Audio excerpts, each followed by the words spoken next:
ನಮಸ್ಕಾರ ಗೆಳೆಯರಿ, stock market Kannada ಚಾನಲ್ಗೆ ಸ್ವಾಗತ ಸುಸ್ವಾಗತ. ಗೆಳೆಯರಿ, ಮಾರ್ನಿಂಗ್ ವಿಡಿಯೋದಲ್ಲಿ ರೀಸೈಕ್ಲಿಂಗ್ ಸೆಕ್ಟರ್ನ ಬಗ್ಗೆ ಒಂದಷ್ಟು ವಿಷಯವನ್ನ ತಿಳಿಸ್ಕೊಟ್ಟಿದ್ದೆ. ಅಂದ್ರೆ ಆ ಸೆಕ್ಟರ್ ಅಲ್ಲಿ ಇರುವಂತಹ ಅವಕಾಶಗಳ ಬಗ್ಗೆ. ಇವತ್ತಿನ ಈ ವಿಡಿಯೋದಲ್ಲಿ ರೀಸೈಕ್ಲಿಂಗ್ ಅಲ್ಲಿ ಕೆಲಸ ಮಾಡುವಂತಹ ಒಂದು ಸಬ್ ಸೆಗ್ಮೆಂಟ್ ಬಗ್ಗೆ ಕವರ್ ಮಾಡ್ತಾ ಇದ್ದೀನಿ. ಆ ಸೆಗ್ಮೆಂಟ್ ಯಾವುದು, ಅದರಲ್ಲಿ ಯಾವೆಲ್ಲ ಶೇರುಗಳನ್ನ ನಾವು ಸ್ಟಡಿ ಮಾಡಬಹುದು, ಈ ಎಲ್ಲ ವಿಷಯದ ಬಗ್ಗೆ ಒಂದಷ್ಟು ವಿಚಾರಗಳನ್ನ ತಿಳ್ಕೊಳ್ಳುವಂತ ಪ್ರಯತ್ನವನ್ನ ಮಾಡೋಣ. ಮೊದಲಿಗೆ ಡಿಸ್ಕ್ಲೇಮರ್ ಕೊಡ್ಲಿಕ್ಕೆ ಇಷ್ಟಪಡ್ತೇನೆ. ಇಲ್ಲಿ ಕವರ್ ಮಾಡ್ತಿರುವಂತ ಯಾವುದೇ ಸ್ಟಾಕ್ ಅನ್ನು ಕೂಡ ರೆಕಮೆಂಡ್ ಮಾಡ್ತಿಲ್ಲ. ನೀವು ಫರ್ದರ್ ಸ್ಟಡಿ ಮೆಡಿಟೇಷನ್ ತಗೊಳ್ಬಹುದು. ಆಸ್ ಎಜುಕೇಶನಲ್ ಪರ್ಪಸ್ ನಾನು ವಿಡಿಯೋ ನಿಮ್ಮ ಮುಂದೆ ತರ್ತಾ ಇದ್ದೀನಿ. ಹಾಗೆ ಅಕೌಂಟ್ ಓಪನಿಂಗ್ ಲಿಂಕ್ ಡಿಸ್ಕ್ರಿಪ್ಷನ್ ಇರುತ್ತೆ, ಅಕೌಂಟ್ ಅನ್ನು ಓಪನ್ ಮಾಡಬಹುದು. ಹಾಗೆ ನಿಮ್ಗೆ ಏನಾದರೂ ಸರ್ವಿಸಸ್ ಬೇಕು ಅಂತಂದ್ರೆ ಈ ನಂಬರ್ ಗಳಿಗೆ ಕಾಲ್ ಮಾಡಬಹುದು. ನಮ್ಮ ಟೀಮ್ ಇಂದ ನಿಮ್ಗೆ ಸಪೋರ್ಟ್ ಸಿಗುತ್ತೆ. ಏನೇ ಫೈನಾನ್ಸ್ ಪ್ರಾಡಕ್ಟ್ ನ ಬಗ್ಗೆ ಮಾಹಿತಿ ಬೇಕಿದ್ರೂ ಕೂಡ ಕಾಂಟ್ಯಾಕ್ಟ್ ಮಾಡಬಹುದು. ಬಟ್ ಒಂದು ಕಂಡೀಷನ್ ಏನಂದ್ರೆ, ನೀವು ನಮ್ಮ ಮೂಲಕ ಅಕೌಂಟ್ ಓಪನ್ ಮಾಡಿರ್ಬೇಕು, ಆಗ ಮಾತ್ರ ಸಪೋರ್ಟ್ ಅಂಡ್ ಸರ್ವಿಸ್ ಸಿಗೋದು. ಹಾಗಾಗಿ ಈ ಎಲ್ಲ ವಿಷಯದ ಬಗ್ಗೆ ಕೂಡ ನಿಮ್ಗೆ ಸಪೋರ್ಟ್ ಸಿಗುತ್ತೆ, ಕಾಂಟ್ಯಾಕ್ಟ್ ಮಾಡಬಹುದು. ಹಾಗೆ ಅಕೌಂಟ್ ಓಪನ್ ಮಾಡುವಾಗ ಏನಾದರೂ ಸಮಸ್ಯೆಗಳಾದ್ರೂ ಕೂಡ ಈ ನಂಬರ್ ಗಳಿಗೆ ಕಾಂಟ್ಯಾಕ್ಟ್ ಮಾಡಬಹುದು. ಹಾಗೆ ನಾವು ಯಾರಿಗೂ ಮಾರ್ಕೆಟಿಂಗ್ ಕಾಲ್ ಅನ್ನ ಮಾಡೋದಿಲ್ಲ, ಇದನ್ನ ತಗೊಳ್ಳಿ ಅದನ್ನ ತಗೊಳ್ಳಿ ಅಂತ ಆತರ ಪ್ರಮೋಷನ್ ಮಾಡೋದಿಲ್ಲ. ನಿಮ್ಗೆ ಇಂಥ ಪ್ರಾಡಕ್ಟ್ ನ ಬಗ್ಗೆ ಮಾಹಿತಿ ಬೇಕು ಅಂದ್ರೆ ಖಂಡಿತ ಅದ್ರ ಬಗ್ಗೆ ಮಾಹಿತಿಯನ್ನ ತಿಳಿಸ್ಕೊಡ್ತೀವಿ, ಜೊತೆಗೆ ದಾರಿಯನ್ನು ಕೂಡ ತಿಳಿಸ್ಕೊಡ್ತೀವಿ. ನಮ್ಮಿಂದ ಏನಿದ್ರು ಜನರಲ್ ಕಾಲ್ಸ್ ಬರ್ಬೋದು. ಅಂದ್ರೆ ಅಕೌಂಟ್ ಓಪನ್ ಮಾಡುವಾಗ ಏನಾದ್ರೂ ಸಮಸ್ಯೆಗಳಾಗಿದ್ರೆ ಅಥವಾ ಅರ್ಧಕ್ಕೆ ಅಕೌಂಟ್ ಓಪನ್ ಪ್ರೋಸೆಸ್ ನಿಂತಿದ್ರೆ ಅಂತ ಸಂದರ್ಭದಲ್ಲಿ ಏನಾದ್ರೂ ಸಪೋರ್ಟ್ ಬೇಕಾ ಅಂತ ಕಾಲ್ ಮಾಡಬಹುದು ಅಷ್ಟೇ. ಅದನ್ನ ಹೊರತುಪಡಿಸಿದ್ರೆ ಇನ್ಯಾವುದೇ ಕಡೆ ಹೂಡಿಕೆ ಮಾಡಿ ಇದು ತಗೊಳ್ಳಿ ಅದು ತಗೊಳ್ಳಿ ಅಂತ ಹೇಳೋದಿಲ್ಲ. ನೀವು ನಿಮ್ಗೆ ಯಾವ ವಿಷಯದ ಬಗ್ಗೆ ಇಂಟ್ರೆಸ್ಟ್ ಇದೆ ಹೇಳಿದ್ರೆ ಅದಕ್ಕೆ ಸಂಬಂಧಪಟ್ಟಂತ ಮಾಹಿತಿಯನ್ನ ನಾವು ನಿಮ್ಗೆ ಕೊಡ್ತೀವಿ. ಅದಕ್ಕೆ ಬೇಕಾದಂತ ಸಪೋರ್ಟ್ ನಿಮ್ಗೆ ಸಿಗುತ್ತೆ. ಡಿಸ್ಕ್ರಿಪ್ಷನ್ ಅಲ್ಲಿ ಅಕೌಂಟ್ ಲಿಂಕ್ ಓಪನ್ ಮಾಡ್ಕೊಳ್ಬಹುದು. ಇನ್ನು ಇವತ್ತಿನ ರೀಸೈಕ್ಲಿಂಗ್ ಸೆಗ್ಮೆಂಟ್ ಕಡೆ ಬಂದ್ರೆ ಅದು ವಾಟರ್ ರೀಸೈಕ್ಲಿಂಗ್. ನಿಮ್ಗೆಲ್ರಿಗೂ ಈಗಾಗಲೇ ಗೊತ್ತಿದೆ, ಈ ಸೆಕ್ಟರ್ ಅಲ್ಲಿ ಹಲವು ಅವಕಾಶಗಳಿದೆ. ಯಾಕೆಂತಂದ್ರೆ ದಿನೇ ದಿನೇ ನೀರಿನ ಅಭಾವ ಜಾಸ್ತಿ ಆಗ್ತಾ ಇದೆ. ಅದರಲ್ಲೂ ಕುಡಿಯುವ ನೀರಿನ ಅಭಾವ ಅಂತೂ ಇನ್ನೂ ಜಾಸ್ತಿನೇ ಆಗ್ತಾ ಇದೆ. ಬೇಸಿಗೆ ಕಾಲ ಬಂತು ಅಂದ್ರೆ ಬೆಂಗಳೂರಲ್ಲಿ ಯಾವ ರೀತಿ ಪರಿಸ್ಥಿತಿ ಇರುತ್ತೆ ಅಂತ ಬೆಂಗಳೂರಲ್ಲಿರೋರಿಗೆ ಈಗಾಗಲೇ ತುಂಬಾ ಚೆನ್ನಾಗಿ ಅನುಭವ ಆಗಿದೆ. ಅದೇ ರೀತಿಯ ಪರಿಸ್ಥಿತಿ ಇತರೆ ಹಲವು ಸಿಟಿಗಳಲ್ಲಿದೆ, ನಾಟ್ ಓನ್ಲಿ ಬೆಂಗಳೂರು. ಹಾಗಾಗಿ ಈ ವಾಟರ್ ರೀಸೈಕ್ಲಿಂಗ್ ಅಲ್ಲಿ ಹಲವು ಅವಕಾಶಗಳು ಓಪನ್ ಅಪ್ ಆಗ್ತಾ ಇದೆ. ಇಲ್ಲಿ ಹಲವು ಕಂಪನಿಗಳು ಕೆಲಸ ಮಾಡ್ತವೆ. ನಾನು ಈ ಹಿಂದೆನೆ ಅಂದ್ರೆ 2 years ಬಿಫೋರ್ ಈ ಸೆಕ್ಟರ್ ನ ಬಗ್ಗೆ ಕವರ್ ಮಾಡಿದ್ದೀನಿ.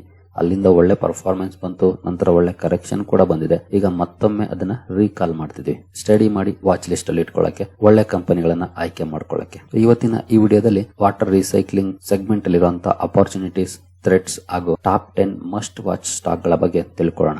ಹಾಗೆ ರೀಸೈಕ್ಲಿಂಗ್ ಸೆಕ್ಟರ್ ಬಗ್ಗೆ ಮಾರ್ನಿಂಗ್ ವಿಡಿಯೋದಲ್ಲಿ ಈಗಾಗಲೇ ಒಂದಷ್ಟು ವಿಷಯವನ್ನ ತಿಳಿಸ್ಕೊಟ್ಟಿದೆ. ಈಗಿನ ವಿಡಿಯೋದಲ್ಲಿ ಈ ವಾಟರ್ ರೀಸೈಕ್ಲಿಂಗ್ ಥೀಮ್ ಬಗ್ಗೆ ತಿಳ್ಕೊಳ್ಳೋಣ. ಹಾಗಾದ್ರೆ ಮೊದಲಿಗೆ ಇಂಡಿಯಾಸ್ ಸ್ಟ್ರಕ್ಚರಲ್ ವಾಟರ್ ಕ್ರೈಸಿಸ್ ಅನ್ನ ನೋಡೋದಾದ್ರೆ, ಪಾಪ್ಯುಲೇಷನ್ 40% ಪಾಪ್ಯುಲೇಷನ್ ಅಟ್ ರಿಸ್ಕ್. ಅಂದ್ರೆ 40% ಜನರಿಗೆ ನೀರಿನ ಕೊರತೆ ಆಗ್ತಾ ಇದೆ 2030 ಹಾಗೆ 70% ಸರ್ಫೇಸ್ ವಾಟರ್ ಪೊಲ್ಯೂಟೆಡ್ ಆಗಿದೆ. ಅಂದ್ರೆ ಭೂಮಿಯ ಮೇಲ್ಭಾಗದಲ್ಲಿರುವಂತಹ ನೀರು 70% ಪೊಲ್ಯೂಟೆಡ್ ಆಗಿದೆ. ಅದನ್ನ ಬಳಕೆ ಮಾಡೋದ್ರಿಂದ ಹಲವು ಕಾಯಿಲೆಗಳಿಗೆ ತುತ್ತಾಗುವಂತ ಚಾನ್ಸಸ್ ಇದೆ. ಇದಕ್ಕೆ ಕಾರಣಗಳಲ್ಲವಿದೆ. ಅರ್ಬನೈಸೇಷನ್ ಆಗ್ಬೋದು, ಅಂದ್ರೆ ಸಿಟಿಗಳ ದೊಡ್ಡ ಬೆಳವಣಿಗೆ, industries, data centres, power plants, ಇವೆಲ್ಲವೂ ಕೂಡ ವಾಟರ್ ನ ಜಾಸ್ತಿ ಪ್ರಮಾಣದಲ್ಲಿ ಬಳಸ್ತವೆ. ಇಂಟೆನ್ಸಿವ್ ಆಪರೇಷನ್ಸ್ ಇರುತ್ತೆ, ಜೊತೆಗೆ ಡಿಮಾಂಡ್ ಕೂಡ ದೊಡ್ಡ ಮಟ್ಟದಲ್ಲಿ ಕ್ರಿಯೇಟ್ ಆಗ್ತದೆ ಅಲ್ಲೆಲ್ಲ. ಈಗ ಸದ್ಯದ ಮಟ್ಟಿಗೆ ವಾಟರ್ ರೀಸೈಕ್ಲಿಂಗ್ ಬಂದ್ರೆ ಇಲ್ಲಿ ರೀಸೈಕ್ಲಿಂಗ್ ಆಪ್ಷನ್ ಅಲ್ಲ, ಕಂಪಲ್ಸರಿ ಆಗ್ಬಿಟ್ಟಿದೆ. ಸೊ ಮ್ಯಾಂಡೇಟರಿ ಇನ್ಫ್ರಾಸ್ಟ್ರಕ್ಚರ್ ಅನ್ನ ಡೆವಲಪ್ ಮಾಡ್ಕೊಳ್ಳುವಂತ ಪರಿಸ್ಥಿತಿಗೆ ನಾವು ಬರ್ತಾ ಇದ್ದೀವಿ. ಹೇಗೆ ನಮಗೆ ರೋಡ್ಸ್ ಪವರ್ ಬೇಕೋ ಅದೇ ರೀತಿ ವಾಟರ್ ರೀಸೈಕ್ಲಿಂಗ್ ಕೂಡ ಬೇಕಾಗಿದೆ ಅಂತ ಪರಿಸ್ಥಿತಿಗೆ ನಾವು ಬಂದಿದ್ದೀವಿ ಈಗಾಗಲೇ. ಹಾಗಾಗಿ ವಾಟರ್ ರೀಸೈಕ್ಲಿಂಗ್ ಅಥವಾ ವೇಸ್ಟ್ ವಾಟರ್ ಟ್ರೀಟ್ಮೆಂಟ್ ಇದು ಎರಡೂ ಕೂಡ ಬಹಳ ಇಂಪಾರ್ಟೆಂಟ್ ಆಗುತ್ತೆ. ಮುಂದಿನ ದಶಕ ಇಲ್ಲಿ ಉತ್ತಮ ಅವಕಾಶಗಳಿರುತ್ತೆ ಗ್ರೋತ್ಗೆ. ಹಾಗಾದ್ರೆ ವಾಟರ್ ರೀಸೈಕ್ಲಿಂಗ್ ಅಂದ್ರೆ ಅಥವಾ ವಾಟರ್ ಟ್ರೀಟ್ಮೆಂಟ್ ಅಂದ್ರೆ, ಮೊದಲಿಗೆ ಮುನಿಸಿಪಲ್ ಸಿವೇಜ್ ಟ್ರೀಟ್ಮೆಂಟ್. ಬಹುಶಃ ನೀವು ಸಿಟಿಗಳಲ್ಲಿ ನೋಡಿರಬಹುದು, ವಾಟರ್ ರೀಸೈಕ್ಲಿಂಗ್ ಪ್ಲಾಂಟ್ ಗಳನ್ನ, ಸಣ್ಣ ಸಣ್ಣ ಪ್ಲಾಂಟ್ ಗಳನ್ನ ಮಾಡಿರ್ತಾರೆ. ವೇಸ್ಟ್ ವಾಟರ್ ಪ್ರೊಸೆಸಿಂಗ್ ಮಾಡುವಂತ ಪ್ಲಾಂಟ್ಸ್ ಇದು. ಏನು ಇಂಡಸ್ಟ್ರಿಯಲ್ ಎಫ್ಲುಯೆಂಟ್ ಟ್ರೀಟ್ಮೆಂಟ್, ಇಂಡಸ್ಟ್ರೀಸ್ ಇಂದ ಅಲ್ಲಿ ಬಳಕೆಯಾದಂತಹ ವೇಸ್ಟ್ ವಾಟರ್ ಏನ್ ಬರುತ್ತೆ ಅದನ್ನ ಟ್ರೀಟ್ಮೆಂಟ್ ಮಾಡುವಂತದ್ದು, ಅಂದ್ರೆ ಪ್ಯೂರಿಫೈ ಮಾಡಿ ಹೊರಗಡೆ ಬಿಡುವಂತದ್ದು. ಇನ್ನು zero liquid discharge, ZLD, mandatory for many industries, ಎಲಿಮಿನೇಟ್ಸ್ liquid waste. ನೀರಲ್ಲಿ ಇರುವಂತಹ ಲಿಕ್ವಿಡ್ ವೇಸ್ಟ್ ನ ತೆಗೆಯುವಂತದ್ದು. ಇನ್ನು reuse and recycling, cooling process ಗೆ, ಇರಿಗೇಷನ್ ಅಪ್ಲಿಕೇಶನ್ಸ್ ಗೆ ಬಳಸುವಂತದ್ದು. ಹಾಗೆ desalination plus reuse, C water ನ ಕನ್ವರ್ಟ್ ಮಾಡುವಂತದ್ದು. ಕೋಸ್ಟಲ್ ಸಿಟೀಸ್ ಗೆ ಡಿಸಾಲಿನೇಷನ್ ಮಾಡಿ ಸಪ್ಲೈ ಮಾಡುವಂತದ್ದು. ಇದನ್ನ ಈಗಾಗಲೇ ಸೌದಿ ಅರೇಬಿಯಾ ಅಂತ ದೇಶಗಳು ಮಾಡ್ತಿದ್ದಾವೆ. ಇವನ್ ಇಸ್ರೇಲ್ ತುಂಬಾ ದಿನದಿಂದ ಮಾಡ್ತಾ ಇದೆ. ಈ ರೀತಿಯ ರೀಸೈಕ್ಲಿಂಗ್ ಅನ್ನ ಮಾಡುವಂತದ್ದು. ಇನ್ನು ಅಪಾರ್ಚುನಿಟೀಸ್ಗೆ ಬಂದ್ರೆ, ಗವರ್ನಮೆಂಟ್ ಪಾಲಿಸಿ ಪುಷ್. ಸರ್ಕಾರ ಇಲ್ಲಿ ನೀತಿ ನಿಯಮಗಳನ್ನ ಜಾರಿಗೆ ತರೋ ಮೂಲಕ ಈ ಸೆಗ್ಮೆಂಟ್ಗೆ ಅವಕಾಶಗಳನ್ನು ಒದಗಿಸ್ತಾ ಇದೆ. ಹಲವಾರು ಸರ್ಕಾರದ ಯೋಜನೆಗಳು ಕೂಡ ಈಗಾಗಲೇ ಕಾಂಟ್ರಿಬ್ಯೂಷನ್ ಮಾಡ್ತಿದ್ದಾವೆ. ನಮಾಮಿ ಗಂಗೆ ಆಗ್ಬೋದು, Jal Jeevan mission, Amrut 2.0, urban water supply and sewage treatment modernisation, mandatory STP reuse norms, ZLD norms ಇವನ್ನೆಲ್ಲ ಮ್ಯಾಂಡೇಟರಿ ಮಾಡಿದೆ. ಟೆಕ್ಸ್ಟೈಲ್, ಕೆಮಿಕಲ್ಸ್, ಫಾರ್ಮಾ, ಪವರ್ ಸೆಕ್ಟರ್ಸ್ಗೆ ZLD ನಾರ್ಮ್ಸ್ ಅನ್ನು ಹಾಕಿದೆ. ಇದು ಈ ಸೆಗ್ಮೆಂಟ್ ಗಳಲ್ಲಿ ಉತ್ತಮ ಅವಕಾಶಗಳನ್ನು ಒದಗಿಸ್ತಾ ಇದೆ. ಇದು EPC ಆರ್ಡರ್ ವಿಸಿಬಿಲಿಟಿಯನ್ನು ಹೆಚ್ಚಿಸ್ತಾ ಇದೆ. ಹಾಗೆ ಆಪರೇಷನ್ ಅಂಡ್ ಮೇಂಟೆನೆನ್ಸ್ ಪ್ಲೇಯರ್ಸ್ ಕೂಡ ಇಲ್ಲಿ ಅವಕಾಶಗಳನ್ನು ಪಡ್ಕೊಳ್ತಾರೆ. ಇನ್ನು industrial capex boom, power and thermal plants ಗಳ capital expenditure, steel and metals, chemicals and pharma, refiners, petrochemicals, data centres, semiconductor fabs ಇವೆಲ್ಲ ಕಡೆ ಕೂಡ ನೀರನ್ನು ಬಳಸ್ತಾರೆ. ಬಳಕೆ ಆದ ನಂತರ ಇಲ್ಲಿ ನೀರು ಕ್ಲೀನ್ ಆಗಿರೋದಿಲ್ಲ, ಅದನ್ನ ಕ್ಲೀನ್ ಮಾಡಿನೇ ಆಚೆ ಬಿಡಬೇಕು. ಮತ್ತೆ ಅಥವಾ ಅವರು ಬೇಕಿದ್ರೆ ರೀಯೂಸ್ ಕೂಡ ಮಾಡ್ಕೊಳ್ಬಹುದು. ಇದು ಕೂಡ ಒಳ್ಳೆ ಅವಕಾಶವನ್ನು ಒದಗಿಸ್ತಾ ಇದೆ ಈ ವಾಟರ್ ಟ್ರೀಟ್ಮೆಂಟ್ ಅಥವಾ ವಾಟರ್ ರೀಸೈಕ್ಲಿಂಗ್ಗೆ. ಇನ್ನು ಅಪರ್ಚುನಿಟಿ 3ಗೆ ಬಂದ್ರೆ shift from EPC to O&M. ಈ ಮುಂಚೆ ಒನ್ ಟೈಮ್ EPC ರೆವಿನ್ಯೂ ಬರ್ತಾ ಇದೆ. EPC ರೆವಿನ್ಯೂ ಒನ್ ಟೈಮ್ ಆಗಿರುತ್ತೆ. ಒಂದ್ ಪ್ರಾಜೆಕ್ಟ್ ಸಿಕ್ತು ಅಂದ್ರೆ ಆ ಪ್ರಾಜೆಕ್ಟ್ ಕಂಪ್ಲೀಟ್ ಆಯ್ತು ಅಂತಂದ್ರೆ ಆ ಕಂಪನಿಗೆ ಅಂದ್ರೆ ಆ ಪ್ರಾಜೆಕ್ಟ್ ಅನ್ನ ಮಾಡಿದ ಕಂಪನಿಗೆ ಹಣ ಬರುತ್ತೆ, ಅಷ್ಟೇ ಮುಗಿದೋಯ್ತು. ಅಲ್ಲಿ ರಿಕರಿಂಗ್ ರೆವಿನ್ಯೂ ಇರೋದಿಲ್ಲ, ಅಂದ್ರೆ ಕಂಟಿನ್ಯೂಸ್ ರೆವಿನ್ಯೂ ಇರೋದಿಲ್ಲ. ಜೊತೆಗೆ ಎಕ್ಸಿಕ್ಯೂಷನ್ ರಿಸ್ಕ್ ಕೂಡ ಇರುತ್ತೆ, ವಾಲಟೈಲ್ ಕ್ಯಾಶ್ ಫ್ಲೋಸ್ ಇರುತ್ತೆ. ಬಟ್ ಈಗ ಏನಾಗಿದೆ ಅಂತಂದ್ರೆ ಮಾಡೆಲ್ ಚೇಂಜ್ ಆಗಿದೆ. ನ್ಯೂ ಆನ್ಯುಯಿಟಿ ಮಾಡೆಲ್ ಅಂದ್ರೆ ಆನ್ಯುಯಲ್ ಮೈಂಟೆನೆನ್ಸ್ ಆರ್ಡರ್ ಗಳನ್ನ ಪಡ್ಕೊಳ್ತಿದ್ದಾವೆ ಕಂಪನೀಸ್. 10-15 ವರ್ಷ ಒಪ್ಪಂದಗಳನ್ನ ಮಾಡ್ಕೊಳ್ತವೆ.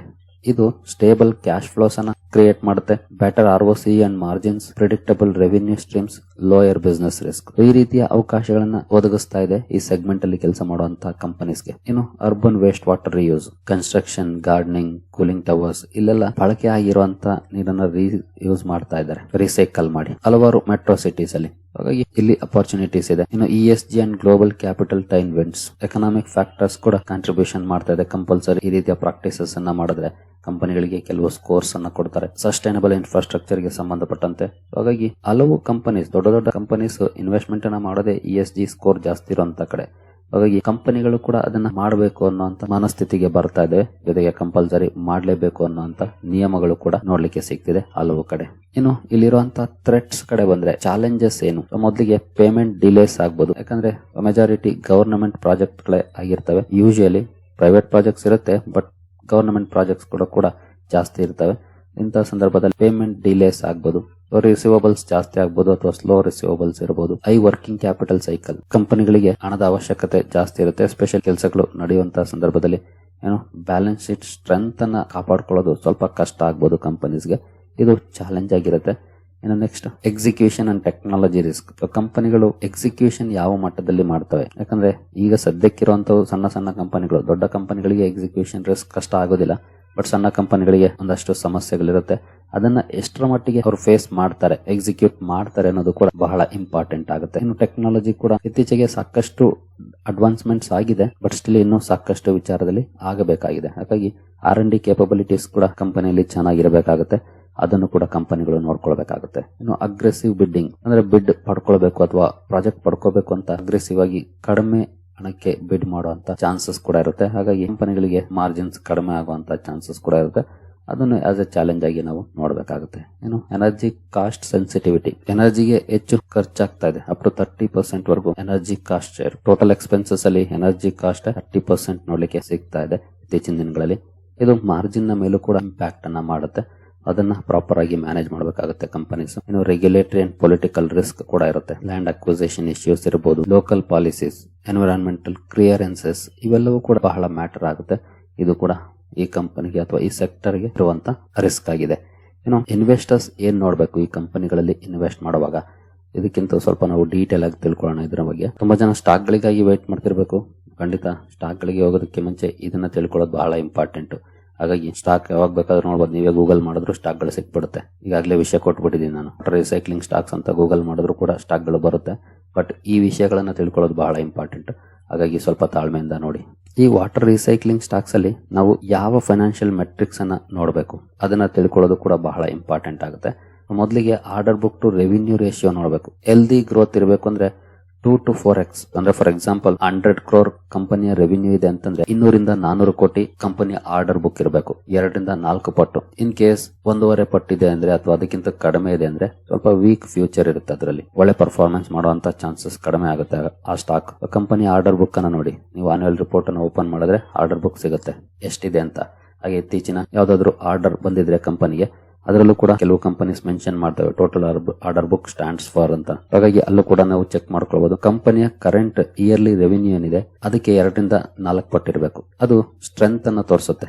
ಇನ್ ಕೇಸ್ 5ಕ್ಕಿಂತ ಜಾಸ್ತಿ ಇದೆ ಅಂದ್ರೆ ಅದು ಸ್ಟ್ರೆಸ್ ಝೋನ್ ಅಂತ ಹೇಳ್ತಾರೆ. ಯಾಕೆಂತಂದ್ರೆ ಎಕ್ಸಿಕ್ಯೂಷನ್ ರಿಸ್ಕ್ ಇರುತ್ತೆ. ಅಲ್ಲಿ ಕಂಪನಿಗೆ ತುಂಬಾ ಆರ್ಡರ್ ಸಿಗ್ತಾ ಇದೆ, ಬಟ್ ಅದನ್ನ ಪ್ರಾಪರ್ ಆಗಿ ಎಕ್ಸಿಕ್ಯೂಟ್ ಮಾಡುತ್ತಾ ಅಂತ ಕೇಪಬಿಲಿಟಿ ಇದೆಯಾ, ಇದು ಕೂಡ ಮ್ಯಾಟರ್ ಆಗುತ್ತೆ. ಹಾಗಾಗಿ 2 to 4x healthy, 5x 6x ಇದೆ ಅಂದ್ರೆ ಸ್ವಲ್ಪ ಕೇರ್ಫುಲ್ ಆಗಿ ಇರಬೇಕಾಗುತ್ತೆ. ಎಕ್ಸಿಕ್ಯೂಷನ್ ಮಾಡೋದ್ರಲ್ಲಿ ಎಡಬಹುದಾಗಿರುತ್ತೆ ಕಂಪನಿ. ಅಂದ್ರೆ ಕಂಪನಿ ಕೆಪಾಸಿಟಿಗಿಂತ ಜಾಸ್ತಿ ಆರ್ಡರ್ ನ ಪಡ್ಕೊಳ್ತಿದೆ ಅಂತ ಅರ್ಥ ಅದು. ಹಾಗಾಗಿ ಅಲ್ಲೂ ಕೂಡ ನಾವು ಕೇರ್ಫುಲ್ ಆಗಿರಬೇಕಾಗುತ್ತೆ. 100 crore ಇದೆ ಅಂದ್ರೆ 150 crore ಆರ್ಡರ್ ಬುಕ್ ಇದೆ ಅಂದ್ರೆ ಅದು ವೀಕ್ ಅಂತ ತೋರಿಸುತ್ತೆ, ಅಥವಾ 150 crore ಗಿಂತ ಕಡಿಮೆ ಇದ್ರೂ ಕೂಡ ವೀಕ್ ಅಂತಾನೆ. ಅಂತ ಕಂಪನಿಗಳಿಂದ ದೂರ ಇರೋದು ಒಳ್ಳೇದಾಗುತ್ತೆ. ಇನ್ನು EPC versus O&M revenue mix, ಇದು ಕೂಡ ಬಹಳ ಇಂಪಾರ್ಟೆಂಟ್. ಇದನ್ನ ನೀವು ಕಂಪನಿಯ ಪ್ರಾಫಿಟ್ ಅಂಡ್ ಲಾಸ್ ಅಕೌಂಟ್ ಅಲ್ಲಿ ನೋಡಬಹುದು, ಬಟ್ ಡೀಟೇಲ್ ಆಗಿ ನೋಡಬೇಕಾಗುತ್ತೆ. ಅದನ್ನ ಅಗೇನ್ ಆನ್ಯುವಲ್ ರಿಪೋರ್ಟ್ ಅಲ್ಲೇ ಸಿಗೋದು. ಯಾಕೆ ಇದು ಇಂಪಾರ್ಟೆಂಟ್ ಆಗುತ್ತೆ ಅಂದ್ರೆ EPC projects just one time projects ಅಷ್ಟು. ಒಂದ್ಸಲ ಪ್ರಾಜೆಕ್ಟ್ ಕಂಪ್ಲೀಟ್ ಆಯ್ತಾ ಅದರಿಂದ ರೆವಿನ್ಯೂ ಬರೋದಿಲ್ಲ. But O&M operation and maintenance ಇದೇನಿರುತ್ತೆ ಇದು ಕಂಟಿನ್ಯೂಸ್ ಇರುತ್ತೆ, ರಿಕರಿಂಗ್. ಎಷ್ಟು ವರ್ಷ ಕಂಪನಿ ಆ ಪ್ಲಾಂಟ್ ಅನ್ನ ಮ್ಯಾನೇಜ್ ಮಾಡುತ್ತೋ ಅಷ್ಟು ದಿನ ರೆವಿನ್ಯೂಸ್ ಬರ್ತಾ ಇರುತ್ತೆ. O&M ಅಟ್ಲೀಸ್ಟ್ 25% ರೆವಿನ್ಯೂ ಇದೆ ಅಂದ್ರೆ 100 ಕೋಟಿ ಕಂಪನಿ ರೆವಿನ್ಯೂ ಇದೆ ಅಂದ್ರೆ ಅದರಲ್ಲಿ 25 crores O&M ಇಂದ ಬರ್ತಾ ಇದೆ ಅಂತಂದ್ರೆ ಅದು ಸ್ಟೆಬಿಲಿಟಿಯನ್ನ ತೋರಿಸುತ್ತೆ. ಜೊತೆಗೆ ಫ್ಯೂಚರ್ ಕ್ಯಾಶ್ ಫ್ಲೋನ ನಾವು ಈಸಿಯಾಗಿ ಪ್ರಿಡಿಕ್ಟ್ ಮಾಡಬಹುದು, ಇಷ್ಟಿರಬಹುದು ಅಂತ. ಹಾಗಾಗಿ ಇಪಿಸಿ ಗಿಂತ ಇದು ಬಹಳ ಮುಖ್ಯ ಆಗುತ್ತೆ. ಇಪಿಸಿ ಕೂಡ ಇಂಪಾರ್ಟೆಂಟ್, ಬಟ್ O&M ಕೂಡ ಸ್ಟೆಬಿಲಿಟಿಯನ್ನ ತೋರಿಸುತ್ತೆ. ಇನ್ನು utility like valuation, higher O&M enables premium multiples. In case ಏನಾದ್ರು ತುಂಬಾ ಚೆನ್ನಾಗಿದೆ 40% 50% ಏನಾದ್ರು O&M ಇಂದಾನೆ ಬರ್ತಾ ಇದೆ ಅಂದ್ರೆ ಅದು ಇನ್ನೂ ಒಳ್ಳೇದು. ಕಂಟಿನ್ಯೂಸ್ ಕ್ಯಾಶ್ ಫ್ಲೋ ಕೊಡುತ್ತೆ ಅದು. ಜೊತೆಗೆ ಖರ್ಚು ಕಡಿಮೆ, ಲಾಭ ಜಾಸ್ತಿ, ಅಲ್ಲಿ ಮಾರ್ಜಿನ್ಸ್ ಜಾಸ್ತಿ ಇರುತ್ತೆ. ಇಪಿಸಿ ಕಾಂಟ್ರಾಕ್ಟ್ಸ್ ಅಲ್ಲಿ ಮಾರ್ಜಿನ್ಸ್ ಕಡಿಮೆ, ಬಟ್ O&M ಅಲ್ಲಿ ಮಾರ್ಜಿನ್ಸ್ ಜಾಸ್ತಿ ಇರುತ್ತೆ. ಹಾಗಾಗಿ ಇಲ್ಲಿ ಎಷ್ಟಿದೆ ಅನ್ನೋದನ್ನ ನಾವು ಚೆಕ್ ಮಾಡ್ಕೊಳ್ಬೇಕಾಗುತ್ತೆ. ಅಟ್ಲೀಸ್ಟ್ 25% ಅಬೋವ್ ಇದ್ರೆ ಅದು ಒಳ್ಳೆ ಸೈನ್ ಆಗುತ್ತೆ. ಇನ್ನು next EBITDA margin stability. EPC project healthy range ಅಂದ್ರೆ 10 to 15% ಎಬಿಡಾ ಮಾರ್ಜಿನ್. O&M ಕಾಂಟ್ರಾಕ್ಟ್ಸ್ ಅಲ್ಲಿ 18 to 25% ಅಥವಾ ಅಬೋವ್. ಇಪಿಸಿ ಪ್ರಾಜೆಕ್ಟ್ಸ್ ಅಲ್ಲಿ ಏನಾದ್ರು ಅದಕ್ಕಿಂತ ಕಡಿಮೆ ಇದೆ ಅಂದ್ರೆ ಅದು ಸ್ವಲ್ಪ ರೆಡ್ ಸಿಗ್ನಲ್ ಆಗುತ್ತೆ. ಯಾಕೆಂತಂದ್ರೆ ಕಂಪನಿ ಅಗ್ರೆಸಿವ್ ಆಗಿ ಬಿಡ್ ಮಾಡ್ತಾ ಇದೆ ಅನ್ನೋದನ್ನ ತೋರಿಸುತ್ತೆ. ಹಾಗಾಗಿ ಇದನ್ನ ನಾವು ಚೆಕ್ ಮಾಡ್ಕೊಳ್ಬೇಕು. ಇನ್ನು operating cash flow versus PAT, healthy cash generation ಇದೆಯಾ ಅಂದ್ರೆ ಕಂಪನಿ ನೆಟ್ ಪ್ರಾಫಿಟ್ ಅನ್ನ ಗಳಿಸ್ತಿದೆ, ಬಟ್ ಕ್ಯಾಶ್ ಫ್ಲೋ ಇಲ್ಲ ಅಂತಂದಾಗ ಏನಾಗುತ್ತೆ, ಕಂಪನಿಗೆ ಪ್ರಾಜೆಕ್ಟ್ ಗಳನ್ನ ಮಾಡ್ತಿದೆ ಬಟ್ ಅದರ ಹಣ ಸರಿಯಾದ ಟೈಮಿಗೆ ಬರ್ತಿಲ್ಲ ಅನ್ನೋದನ್ನ ತೋರಿಸುತ್ತೆ. ಹಾಗಾಗಿ ನೆಟ್ ಪ್ರಾಫಿಟ್ ಅಷ್ಟೇ ಅಲ್ಲ, ಕ್ಯಾಶ್ ಫ್ಲೋ ಕನ್ವರ್ಟ್ ಆಗ್ತಾ ಇದೆ ಕ್ಯಾಶ್ ಫ್ಲೋ ಆಗಿ, ಅದನ್ನ ಕೂಡ ನೋಡ್ಬೇಕಾಗುತ್ತೆ. ಇನ್ ಕೇಸ್ ಲೆಸ್ ದೆನ್ 1 ಇತ್ತು ಅಂದ್ರೆ ಕ್ಯಾಶ್ ಕನ್ವರ್ಷನ್ ಅದು ನೆಗೆಟಿವ್ ಸೈನ್ ಆಗುತ್ತೆ. ಹಾಗಾಗಿ ಅದನ್ನು ಕೂಡ ನಾವು ಚೆಕ್ ಮಾಡ್ಕೊಳ್ಬೇಕಾಗುತ್ತೆ. ಇನ್ನು ವರ್ಕಿಂಗ್ ಕ್ಯಾಪಿಟಲ್ ಡೇಸ್, ಇದನ್ನ ಸೈಲೆಂಟ್ ಕಿಲ್ಲರ್ ಅಂತ ಕೂಡ ಕರೀತಾರೆ. ಇದು ಕಡಿಮೆ ಇದ್ದಷ್ಟು ಒಳ್ಳೆಯದು. ಇನ್ ಕೇಸ್ 120 ಡೇಸ್ ಗಿಂತ ಕಡಿಮೆ ಇದೆ ಅಂದ್ರೆ excellent cash management and client payment discipline ಅನ್ನೋದನ್ನ ತೋರಿಸುತ್ತೆ. ಇದು 120 ಇಂದ 180 ಡೇಸ್ ಇದೆ ಅಂತಂದ್ರೆ ಅಕ್ಸೆಪ್ಟಬಲ್ ಇರುತ್ತೆ, ಎಸ್ಪೆಷಲಿ ಗವರ್ನಮೆಂಟ್ ಪ್ರಾಜೆಕ್ಟ್ಸ್ ಅಲ್ಲಿ. ಯಾಕಂದ್ರೆ ಯೂಶುವಲಿ ಸ್ವಲ್ಪ ಲೇಟ್ ಆಗುತ್ತೆ ಅಲ್ಲಿ ಪೇಮೆಂಟ್ಸ್ ಬರೋದು. ಹಾಗಾಗಿ ಇನ್ನು ಅಬೌಟ್ 200 ಡೇಸ್ ಇದೆ ಅಂದ್ರೆ ಹೈ ರಿಸ್ಕ್ ಅನ್ನ ತೋರಿಸುತ್ತೆ, ಯಾಕಂದ್ರೆ ಕ್ಯಾಶ್ ಕನ್ವರ್ಷನ್ ಪ್ರಾಬ್ಲಮ್ ಆಗ್ತಿದೆ ಅನ್ನೋದನ್ನ ತೋರಿಸುತ್ತೆ. ಹಾಗಾಗಿ ಈ ವರ್ಕಿಂಗ್ ಕ್ಯಾಪಿಟಲ್ ಡೇಸ್ ಅನ್ನು ಕೂಡ ನಾವು ನೋಡಬೇಕಾಗುತ್ತೆ. ಇನ್ನು balance sheet health indicators, net debt to EBITDA 1.5x ಗಿಂತ ಕಡಿಮೆ ಇದ್ರೆ ಒಳ್ಳೇದು. 1.5 ಇಂದ 2.5 ಅಂದ್ರೆ ಮ್ಯಾನೇಜಬಲ್ ಲೆವರೇಜ್ ಇರುತ್ತೆ. 3x ಅಂದ್ರೆ stress zone. Interest coverage ratio 4x safe, 2 to 4x closely watch ಮಾಡಬೇಕಾಗುತ್ತೆ. ಲೆಸ್ ದೆನ್ 2x ಫೈನಾನ್ಷಿಯಲ್ ಸ್ಟ್ರೆಸ್ ಅನ್ನ ತೋರಿಸುತ್ತೆ. ಇದನ್ನ ನೀವು ಚೆಕ್ ಮಾಡ್ಕೊಳ್ಬಹುದು, ಗೂಗಲ್ ಚೆಕ್ ಮಾಡ್ಕೊಳ್ಬಹುದು ಅದೆಲ್ಲಾನು ಕೂಡ. ROC capital efficiency matters. Consistent performance ಇರೋದು ಬಹಳ ಇಂಪಾರ್ಟೆಂಟ್, ಯಾಕಂದ್ರೆ water recycling capital intensive sector. ROE May just reflect leverage. ROE ಗಿಂತ ROC ವಾಚ್ ಮಾಡಬೇಕಾಗುತ್ತೆ. ಇಲ್ಲಿ ROC ಆಪರೇಷನಲ್ ಎಕ್ಸಲೆನ್ಸ್ ಅನ್ನು ತೋರಿಸುತ್ತೆ. ಹಾಗಾಗಿ better predictor of sustainable returns. ROE ಗಿಂತ ROC ಗೆ ಹೆಚ್ಚಿನ ಆದ್ಯತೆ ಕೊಡಬೇಕು ನಾವು ಈ ಸೆಕ್ಟರ್ ನ ಸ್ಟಡಿ ಮಾಡುವಾಗ. ಇನ್ನು concentration risk and capex quality ಕೂಡ ಇಂಪಾರ್ಟೆಂಟ್ ಆಗುತ್ತೆ. ಯಾಕಂದ್ರೆ 4-5 ಕ್ಲೈಂಟ್ಸ್ ಅನ್ನ ಚೆಕ್ ಮಾಡಿದ್ರೆ ಅಲ್ಲೇ ನಿಮ್ಗೆ ಜಾಸ್ತಿ ರೆವಿನ್ಯೂ ಇದೆ ಅಂತಂದ್ರೆ ಹೆವಿ ಕಾನ್ಸಂಟ್ರೇಷನ್ ರಿಸ್ಕ್ ಅನ್ನ ತೋರಿಸುತ್ತೆ. ಹಾಗಾಗಿ ಮಲ್ಟಿಪಲ್ ಕ್ಲೈಂಟ್ಸ್ ಇರಬೇಕಾಗುತ್ತೆ, ಆಗ ಡೈವರ್ಸಿಫೈಡ್ ಇರುತ್ತೆ, ಅದು ನಮ್ಗೆ ಹೆಚ್ಚಿನ ಲಾಭವನ್ನು ತರುವಂತ ಚಾನ್ಸಸ್ ಇರುತ್ತೆ. ಇನ್ನು ಕ್ಯಾಪೆಕ್ಸ್ ಅಂಡ್ ಮೇಂಟೆನೆನ್ಸ್, ಕಂಪನಿ ಎಷ್ಟು ಕ್ಯಾಪಿಟಲ್ ಎಕ್ಸ್ಪೆಂಡಿಚರ್ ಮಾಡ್ತಾ ಇದೆ, ಆಪರೇಟಿಂಗ್ ಕ್ಯಾಶ್ ಫ್ಲೋ ಯಾವ ರೀತಿ ಇದೆ, ಇದನ್ನ ಚೆಕ್ ಮಾಡ್ಕೊಳ್ಬೇಕಾಗುತ್ತೆ ನಾವು. ಇನ್ನು ಕ್ವಿಕ್ ಇನ್ವೆಸ್ಟರ್ ಸ್ಕೋರ್ ಕಾರ್ಡ್ ಬೇಕಿದ್ರೆ ಒಂದ್ಸಲ ಇದನ್ನ ಸ್ಕ್ರೀನ್ ಶಾಟ್ ತಗೊಳ್ಳಿ, ಆಮೇಲೆ ಕೂತ್ಕೊಂಡು ಚೆಕ್ ಮಾಡಿ ಯಾವ ಕಂಪನಿದು ಯಾವ ರೀತಿ ಇದೆ ಅಂತ. ಮೇ ಬಿ ನಿಮ್ಗೆ ಕ್ಲಿಯರ್ ಪಿಕ್ಚರ್ ಕೂಡ ಸಿಗುತ್ತೆ ಇದನ್ನ ನೋಡಿದ್ರೆ. ಇದಿಷ್ಟನ್ನ ನಾವು ಕಂಪಲ್ಸರಿ ಚೆಕ್ ಮಾಡ್ಕೊಳ್ಬೇಕಾಗತ್ತೆ, ಆಗ ಮಾತ್ರ ನಾವು ಒಳ್ಳೆ ಕಂಪನಿಗಳನ್ನ ಫೈಂಡ್ ಮಾಡ್ಲಿಕ್ಕೆ ಸಾಧ್ಯ ಆಗೋದು. ಇನ್ನು ಸ್ಟಾಕ್ ಗಳ ಕಡೆ ಬರೋಣ. ಈಗ ಏನೆಲ್ಲ ನೋಡ್ಬೇಕು ಅಂತ ಗೊತ್ತಾಯ್ತು. ಈಗ ಸ್ಟಾಕ್ ಗಳ ಕಡೆ ಬರೋದಾದ್ರೆ ಇದು ಯಾವ್ದನ್ನು ಕೂಡ ನಾನು ರೆಕಮೆಂಡ್ ಮಾಡ್ತಿಲ್ಲ, ನೀವು ಸ್ಟಡಿ ಮಾಡಿ ನಂತರ ನಿಮ್ಗೆ ಯಾವ್ದು ಬೆಟರ್ ಅನ್ಸುತ್ತೋ ಆ ಕಡೆ ಹೋಗಿ. ನನಗಾಗ್ಲೇ ಏನೆಲ್ಲ ಚೆಕ್ ಮಾಡ್ಬೇಕು ಅನ್ನೋದನ್ನ ತಿಳಿಸಿದ್ದೀನಿ. ಮೊದಲಿಗೆ ಲಾರ್ಜ್ ಅಂಡ್ ಎಸ್ಟಾಬ್ಲಿಷ್ಡ್ ಪ್ಲೇಯರ್ಸ್ ವಿಚಾರಕ್ಕೆ ಬಂದ್ರೆ ವಾಟೆಕ್ ವಾಬಾಗ್ ಮೇ ಬಿ 2 years ಬಿಫೋರ್ ನಾನು ಇದನ್ನ ಕವರ್ ಮಾಡಿದ್ದೆ. ಎಷ್ಟು ಜನ ನೋಡಿದಿರೋ ಗೊತ್ತಿಲ್ಲ, ಕೆಲವರು ತಗೊಂಡಿರಬಹುದು. ಈಗ ಒಂದಷ್ಟು ಕರೆಕ್ಷನ್ ಕೂಡ ಆಗಿದೆ. ಇನ್ನು ಥರ್ಮ್ಯಾಕ್ಸ್ ಇದೆ, ಅಯಾನ್ ಎಕ್ಸ್ಚೇಂಜ್, 3 ಸ್ಟಾಕ್ಗಳು ಲಾರ್ಜ್ ಅಂಡ್ ಎಸ್ಟಾಬ್ಲಿಷ್ಡ್ ಪ್ಲೇಯರ್ಸ್ ಅಲ್ಲಿ ಇದ್ದಾವೆ. ಇನ್ನು infrastructure and EPC led players ಗೆ ಬಂದ್ರೆ L&T ಈ ಕಂಪನಿ ಕೂಡ ಈ ಸೆಗ್ಮೆಂಟ್ ಅಲ್ಲಿ ಕಾಂಟ್ರಿಬ್ಯೂಷನ್ ಅನ್ನ ಮಾಡುತ್ತೆ. ಬಿಗ್ ಕಂಪನಿ ಇದು. ಬರೀ ರಿಸೈಕ್ಲಿಂಗ್ ಅಷ್ಟೇ ಅಲ್ಲ, ಬೇರೆ ಬೇರೆ ಸೆಗ್ಮೆಂಟ್ ಅಲ್ಲೂ ಕೂಡ ಕೆಲಸವನ್ನ ಮಾಡುತ್ತೆ. ಇನ್ನು ವಾಪ್ಕೋ ಇಂಡಿಯಾ ಇದೆ. ವಾಪ್ಕೋ ಇಂಡಿಯಾ ಅಂದ್ರೆ ZF ಕಮರ್ಷಿಯಲ್ ಅಂತ ಏನೋ ಬರುತ್ತೆ, ರೀನೇಮ್ ಮಾಡಿದ್ದಾರೆ ಈಗ ಆ ಕಂಪನಿ. ಇನ್ನು mid cap and emerging players ಗೆ ಬಂದ್ರೆ EMS ಲಿಮಿಟೆಡ್ ಇದೆ. SPML ಇನ್ಫ್ರಾ, ಎನ್ವಿರೋ ಇನ್ಫ್ರಾ ಇಂಜಿನಿಯರ್ಸ್ ಇತ್ತೀಚೆಗೆ ಬಂದಿರುವಂತಹ ಕಂಪನಿ ಮಾರ್ಕೆಟ್ಗೆ IPO ಮೂಲಕ. ನಂತರ ಡೈವರ್ಸಿಫೈಡ್ ಎನ್ವಿರಾನ್ಮೆಂಟಲ್ ಸೊಲ್ಯೂಷನ್ಸ್ ಅನ್ನು ಪ್ರೊವೈಡ್ ಮಾಡುವಂತ ತ್ರಿವೇಣಿ ಇಂಜಿನಿಯರಿಂಗ್ ಇದೆ. ಇಂಡಿಯನ್ ಯೂಮ್ ಪೈಪ್ ಇದೆ. Water pipe line and sewage capex ಅಲ್ಲಿ ಕೆಲಸ ಮಾಡುವಂತದ್ದು. ಪ್ರಾಕ್ಸಿ ಪ್ಲೇಯರ್ಸ್ ಇವು ಡೈರೆಕ್ಟ್ ಕಾಂಟ್ರಿಬ್ಯೂಷನ್ ಮಾಡಲಿಲ್ಲ ಅಂದ್ರೂ ಬೇರೆ ಬೇರೆ ಸರ್ವಿಸ್ ಅನ್ನು ಪ್ರೊವೈಡ್ ಮಾಡ್ತವೆ ಸೆಗ್ಮೆಂಟ್ ಗೆ. ಏನು ಈ ಎಲ್ಲ ಕಂಪನೀಸ್ ಈ ಸೆಗ್ಮೆಂಟ್ ಅಲ್ಲಿ ಕೆಲಸ ಮಾಡ್ತವೆ. ಮೇ ಬಿ 2 ಇಲ್ಲೊಂದು 3 ಇದೆ, 5 ಮತ್ತೆ 6, 7 and 10 ಸ್ಟಾಕ್ ಗಳನ್ನ ನಾನಿಲ್ಲಿ ನಿಮ್ಮ ಮುಂದೆ ತಂದಿದ್ದೀನಿ. ಇವುಗಳನ್ನ ಸ್ಟಡಿ ಮಾಡಿ ನನಗಾಗಲೇ ಏನೆಲ್ಲ ಚೆಕ್ ಮಾಡಬೇಕು ಅಂತ ತಿಳಿಸಿದ್ದೀನಿ, ಅದನ್ನ ಚೆಕ್ ಮಾಡ್ಕೊಳ್ಳಿ. ಜೊತೆಗೆ ಇಲ್ಲಿ ಇನ್ನೊಂದು ಅಡ್ವಾಂಟೇಜ್ ಏನಂತಂದ್ರೆ ಇದು ನಾನ್ ಸೈಕ್ಲಿಕಲ್, ಅಂದ್ರೆ ವರ್ಷದ ಎಲ್ಲಾ ದಿನಾನು ಇರುವಂತದ್ದು. ಇದು ಕೆಲವು ದಿನ ಮಾತ್ರ ಆಗ್ಲಿ ಅಥವಾ ಕೆಲವು ವರ್ಷ ಆಗ್ಲಿ ಇರುವಂತದ್ದಲ್ಲ, ಅದೊಂದು ಅಡ್ವಾಂಟೇಜ್ ಇರುತ್ತೆ. ಇನ್ನು ರೆಗ್ಯುಲೇಷನ್ ಡ್ರಿವನ್, ಸರ್ಕಾರದ ನೀತಿ ನಿಯಮಗಳು ಸ್ವಲ್ಪ ಇಂಪ್ಯಾಕ್ಟ್ ಅನ್ನ ಮಾಡುತ್ತೆ. ಪಾಸಿಟಿವ್ ಇದ್ರೆ ಪಾಸಿಟಿವ್, ನೆಗೆಟಿವ್ ಇದ್ರೆ ನೆಗೆಟಿವ್. ನಂತರ ಅರ್ಬನೈಸೇಷನ್ ಲಿಂಕ್ಡ್, ESG ಅಲೈನ್ಡ್, ಇದೊಂದು ಅಡ್ವಾಂಟೇಜ್ ಕೂಡ ಹೌದು. In the future water will be priced like energy. ಭವಿಷ್ಯದಲ್ಲಿ ನೀರು ಕೂಡ ಎನರ್ಜಿ ತರ ರೇಟ್ ಕೊಟ್ಟು ತಗೊಳ್ಬೇಕಾಗ್ಬೋದು, ಅಂದ್ರೆ ದುಡ್ಡು ಕೊಟ್ಟು ತಗೊಳ್ಬೇಕಾಗ್ಬೋದು ಅಂತ ಸನ್ನಿವೇಶ ಈಗಾಗಲೇ ಬರ್ತಿದೆ. ಹಾಗಾಗಿ ಈ ಕಡೆ ಕಾನ್ಸಂಟ್ರೇಟ್ ಮಾಡಿದ್ರೆ ಬಹುಶಃ ಒಂದಷ್ಟು ಒಳ್ಳೆಯ ರಿಟರ್ನ್ಸ್ ಅನ್ನು ಕೂಡ ನಾವು ಪಡ್ಕೊಳ್ಳುವಂತ ಅವಕಾಶಗಳು ಇರುತ್ತೆ. ಸರಿಗಳಿರಿ, ಈ ವಿಡಿಯೋ ನಿಮಗೆ ಇಷ್ಟ ಆಗಿದೆ ಅಂದ್ಕೊಳ್ತೀನಿ. ಹಾಗೆ ಅಕೌಂಟ್ ಓಪನಿಂಗ್ ಲಿಂಕ್ ಡಿಸ್ಕ್ರಿಪ್ಷನ್ ಇರುತ್ತೆ, ಅಕೌಂಟ್ ಓಪನ್ ಮಾಡಬಹುದು. ಮುಂದಿನ ವಿಡಿಯೋದಲ್ಲಿ ಸಿಗೋಣ. ಅಲ್ಲಿವರೆಗೂ ಜೈ ಹಿಂದ್, ಜೈ ಕರ್ನಾಟಕ.